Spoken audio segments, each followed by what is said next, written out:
নমস্কার বন্ধুরা, সকলকে আমার চ্যানেলে স্বাগত জানাই। আশা করছি সকলে সুস্থ আছেন, খুব ভালো আছেন। আজ আমি গাজর দিয়ে দারুণ টেস্টি একটা রেসিপি বানিয়ে আপনাদের দেখাবো। রেসিপিটার নাম গাজরের রসমালাই। বন্ধুরা, আপনারা তো গাজর দিয়ে অনেক রকম রেসিপি বানিয়ে বাড়িতে খেয়েছেন। একবার গাজরের এই রসমালাই রেসিপিটা আপনারা বাড়িতে বানিয়ে খাবেন, দেখবেন খেতে অসাধারণ লাগছে। তাহলে চলুন আপনাদের করে দেখাই আমি গাজরের এই রসমালাই কিভাবে তৈরি করছি। গাজরের এই রসমালাইটা তৈরি করার জন্য আমি এখানে দেখুন 3টে মিডিয়াম সাইজের গাজর নিয়ে নিয়েছি। এরপর গাজরটাকে কেটে নেওয়ার আগে আমি ভালো করে এটাকে জল দিয়ে ধুয়ে নিয়েছি। অবশ্যই গাজরটা কেটে নেওয়ার আগে একটু ভালো করে জল দিয়ে ধুয়ে নেবেন।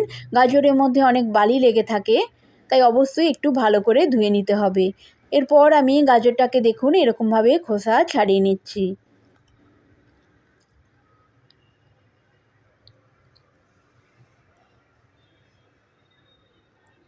এখানে আপনারা চেষ্টা করবেন গাজরের সাইজটা একটু বড় দেখে নেওয়ার,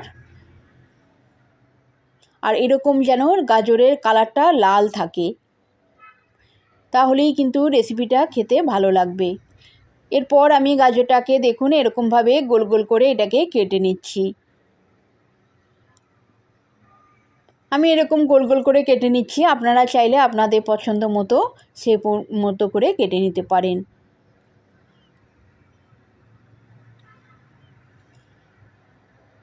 বন্ধুরা, আপনাদের কাছে অনুরোধ রইল ভিডিওটা স্কিপ করবেন না, দেখবেন পুরোটা।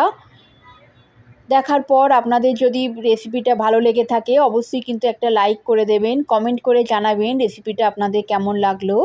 আর বন্ধুরা, চ্যানেলে যদি নতুন হন একটা সাবস্ক্রাইব করে দিয়ে পাশে থাকবেন।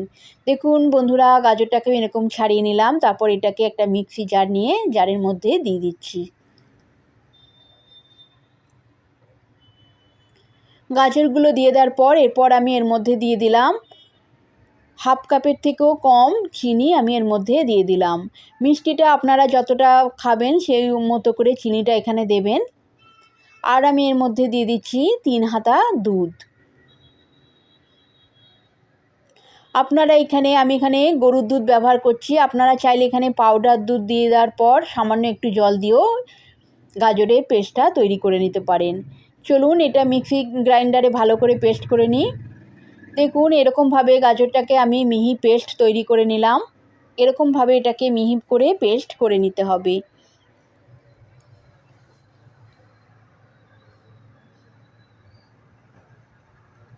এরপর আমি গ্যাসের চুলাতে দেখুন একটা কড়াই বসিয়ে দিয়েছি। এরপর কড়াইটা যখন গরম হয়ে যাবে তখন আমি এর মধ্যে দিয়ে দিলাম 1 চামচ ঘি।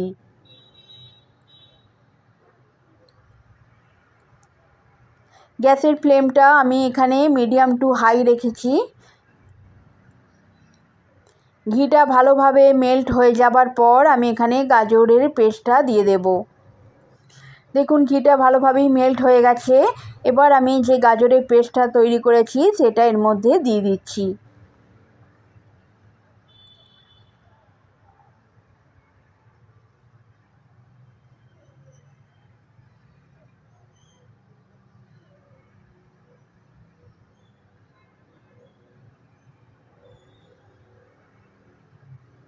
এরপর আমি এর মধ্যে দিয়ে দিচ্ছি সামান্য একটু চিনি। চিনিটা আমি খুবই কম এখানে দিলাম, কারণ প্রথমে যখন গাজরটা পেস্ট করেছিলাম আমি চিনি দিয়েছিলাম, তাই চিনির পরিমাণটা আমি এখন খুবই কম দিয়ে দিলাম। আর দিলাম এখানে আমি 1 হাতা সুজি। সুজিটা দিলে কি হবে, গাজরের পেস্টটা ভালোভাবে বাইন্ডিং হয়ে যাবে, তাই সুজিটা এখানে একটু দিতে হবে। সুজিটা দেওয়ার পর এর মধ্যে আমি অ্যাড করে দিলাম সামান্য একটু গরুর দুধ। এরপর এটাকে ভালো করে একটু মাখা মাখা করে নেব।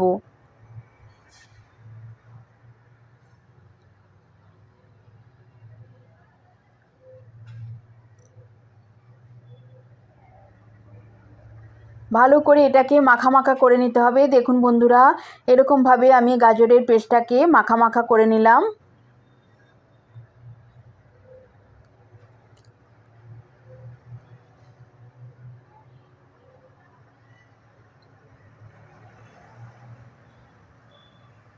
এবার আমি গ্যাসের ফ্লেমটা বন্ধ করে দিলাম। এই গাজরের মাখাটাকে এবার আমি একটা প্লেটে তুলে নেব।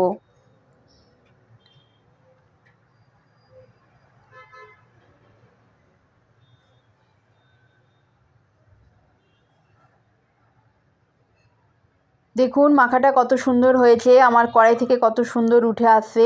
এরকমভাবে গাজরটাকে মাখা মাখা করে নিতে হবে।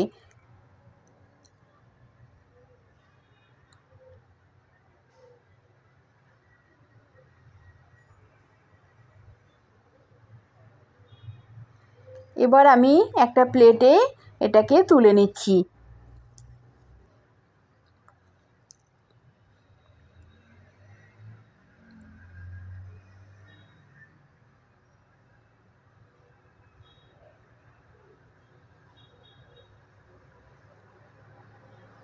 দেখুন বন্ধুরা, গাজর মাখাটাকে আমি এরপর একটু ঠান্ডা করে নিয়েছি।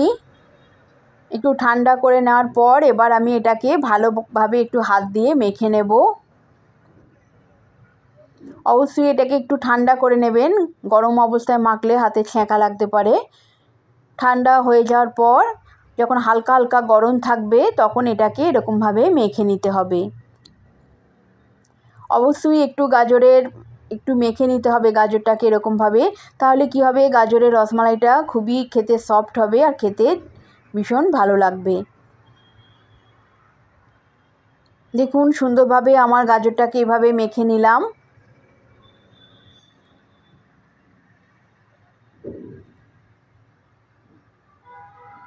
এরপর আমি হাতের মধ্যে সামান্য একটু ঘি নিয়ে নিলাম। ঘিটা একটু বেশি নেওয়া হয়ে গেছে, একটু কমিয়ে দিলাম। ঘিটা হাতের মধ্যে একটু মেখে নিলে কি হবে, গাজরটাকে যখন আমি এরকমভাবে গোল গোল করব তখন হাতের মধ্যে লেগে যাবে না।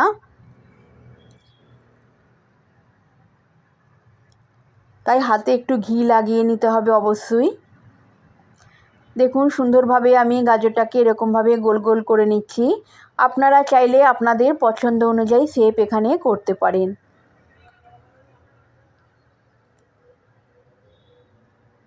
এরকমভাবে আমি গাজরটাকে বলের মতো গোল গোল করে নিচ্ছি।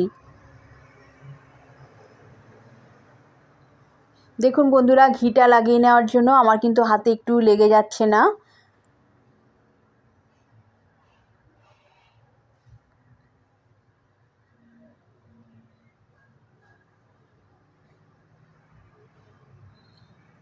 এরকমভাবে আমি সমস্ত গাজর মাখাটাকে বলের মতো গোল গোল এরকম করে নিলাম।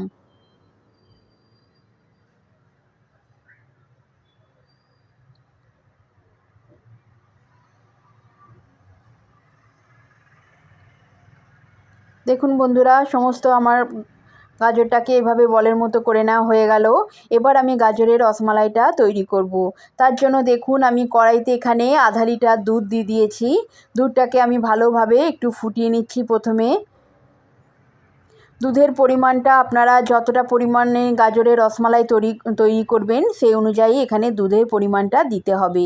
আমি এখানে আধা লিটার দুধ ব্যবহার করছি। এরপর দুধটাকে ভালো করে ফুটিয়ে একটু ভালো করে ঘন করে নিতে হবে।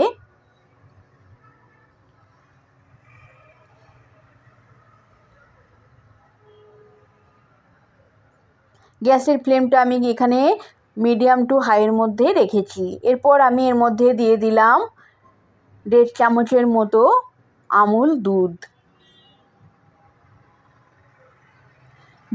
এখানে গুঁড়ো দুধটা দিলে কি হবে, গাজরের রসমালাইটা খেতে টেস্টটা আরও বেশি ভালো লাগবে। তাই অবশ্যই এখানে একটু গুঁড়ো দুধ দিয়ে দিতে হবে দুধের মধ্যে। দুধটা দেওয়ার পর ভালো করে আমি দুধের সঙ্গে মিশিয়ে নিলাম। এরপর আমি দিয়ে দিলাম এর মধ্যে 2 চামচ দুটো এলাচ আমি এর মধ্যে দিয়ে দিলাম। দুটো এলাচকে আমি হাত দিয়ে টুকরো করে নিয়েছি। আপনারা এখানে এলাচের গুঁড়ো করেও দিতে পারেন। আর দিয়ে দিলাম এখানে 4 থেকে 5 চামচের মতো চিনি। চিনিটা এখানে আমি বেশি আর দেব না, কারণ আমি পাউডার দুধ দিয়েছি, পাউডার দুধের মধ্যেও চিনি থাকে। এরপর দুধটা যখন আরও ঘন হয়ে যাবে তখনও অনেকটা মিষ্টি হয়ে যাবে, তাই চিনির পরিমাণটা আমি বেশি এখানে দিলাম না। তবে আপনারা চাইলে যদি মিষ্টি বেশি খান তাহলে চিনি আর একটু বেশি এখানে অ্যাড করতে পারেন। দেখুন দুধটা আমার জাল দিতে দিতে অনেকটাই ঘন হয়ে এসেছে। দুধটাকে কিন্তু অবশ্যই অনবরত নাড়তে হবে, তা নাহলে তলায় লেগে যেতে পারে। এরপর আমি গাজরের বলগুলো এর মধ্যে দিয়ে দিলাম। গাজরের বলগুলো যখন দেবেন যেন একটার সঙ্গে একটা লেগে না থাকে, একটু ছেড়ে ছেড়ে দিতে হবে।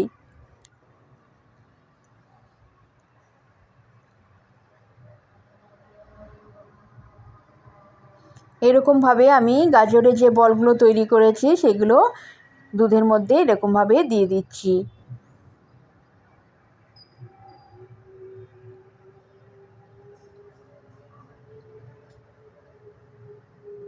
সমস্ত গাজরের বলগুলো দিয়ে দেওয়ার পর এটাকে হাতা করে একটুখানি ভালো করে নেড়ে নিচ্ছি। একটু হালকাভাবেই নাড়তে হবে, তা নাহলে গাজরের বলগুলো ভেঙে যেতে পারে। এরপর আমি এখানে কিছু নাটস এখানে দিয়ে দিলাম।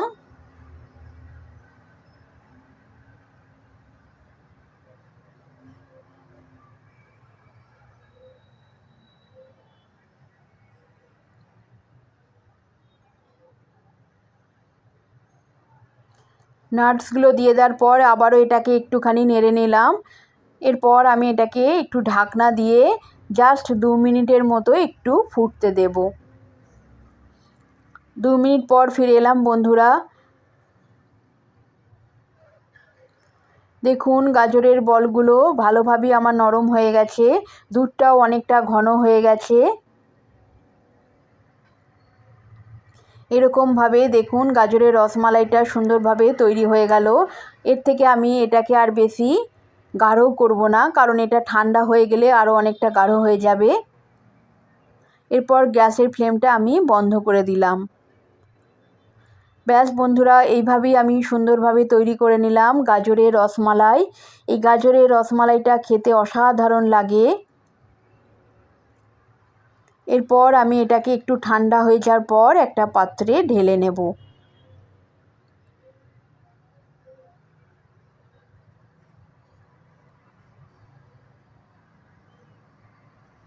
ওপর থেকে একটু আমি নাটস এখানে দিয়ে দিচ্ছি।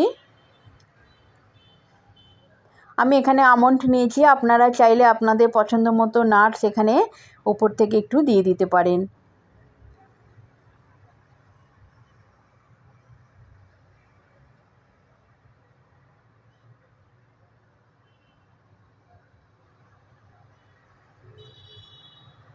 দেখুন বন্ধুরা কত সুন্দর হয়েছে আমার গাজরের এই রসমালাইটা।